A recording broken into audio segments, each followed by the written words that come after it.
To kick off this video, I would like to thank Joe Rogan for his most excellent interview with Bernie Sanders. This really sets the standard for how a presidential candidate should be interviewed and presented to voters. And I would suggest that having Bernie Sanders back on the podcast after his recent heart attack, along with medical doctor Joel Kahn, the vegan cardiologist who has been on the show, I would love to see the three of them talk health and food. Although I'm not so sure that Joe's sponsors would appreciate that conversation. So that's where the respect and admiration for Joe starts to fade from here. Over the years, I've heard his name so much, heard people talking about him. I've tried to watch his various shows, and generally, I can't get through them. Joe has been stirring up lots of buzz recently regarding his negative comments about the documentary The Game Changers, which is excellent. It's a movie. There's some entertainment value to it. It's not perfect, but it's an excellent movie. The way that Joe spins and lies, while I don't think he discloses to people that meat companies are his sponsors.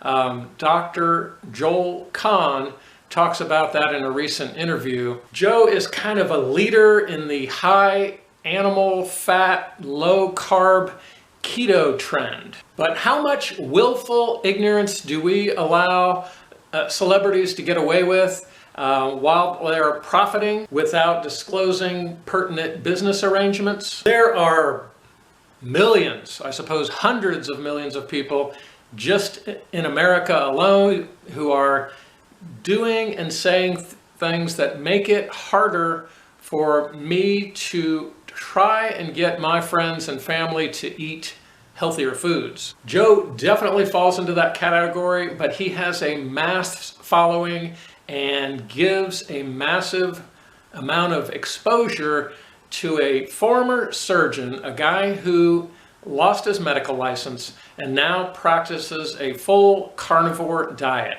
Last I heard, the guy had the testosterone level of a 99 or 100-year-old man and was almost diabetic, and he looks like crap. And that's sort of his market. I tried to watch one of his Netflix specials. It was a hunting special, and it looked like Joe's probably being paid to hunt down some deer. And he doesn't need the food, he doesn't need the money. It's just pure lust for the joy of killing a harmless animal without really having a need. There's no hunger on his part. It points to him maybe having a bullying type personality. Now, I have some understanding of the hunter mentality. I grew up with friends and family who were really into it. There was a time I thought about maybe taking it up as a hobby. Now it seems like it would be a complete waste of time. And there's even a guy down in Florida who is hunting pythons with his bare hands. I understand why he's doing that, and that's pretty badass. And it's nothing like going out and hunting a harmless herbivore for the sheer joy of the kill. Mr. Rogan is also a successful stand-up comedian, in addition to being known as kind of a shock jock and an announcer at fights. I've tried to watch his comedy and I just couldn't get through it. He even picks on vegans in his stand-up comedy, going after vegan cat owners, and he doesn't even have his facts right there. Basically, he insults his audience over and over and then laughs at them for paying to see him. Bullies tend to pick on minority groups, and vegans are definitely a small minority, as are vegetarians, although that's a larger group.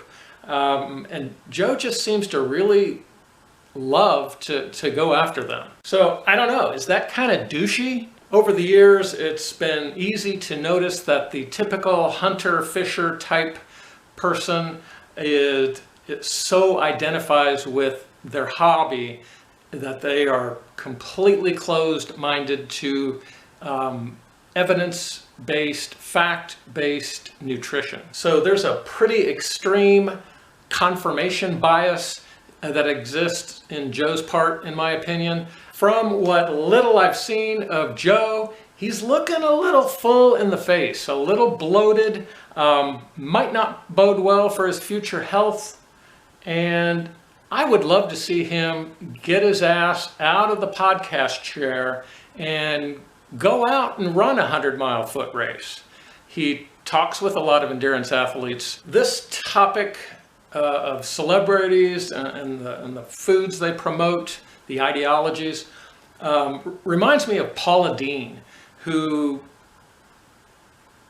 pushed a lot of junk food on a lot of people, made a lot of money doing it, and then when she predictably got diabetes, she signed on as a spokesperson for one of the drug companies to make even more money. Then there's Bob Harper, who had a massive heart attack, almost died, superstar celebrity from the TV show The Biggest Loser, where they help people lose a lot of weight, but they definitely and predictably did not teach them to go onto a whole foods, all plant-based diet to maintain that lower weight and even lose more weight. So predictably on his Bob's low-carb diet, he ended up having a massive heart attack at a relatively young age and then signed on to cash in with a pharmaceutical company to promote drugs to offset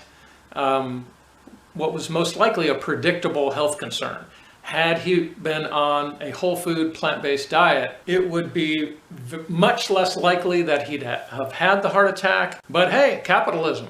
So if Joe were to have an unthinkable, what I would consider possibly a preventable health concern, would he be open to really looking at the facts, nutrition facts, the peer-reviewed science, and changing his diet away from animal foods?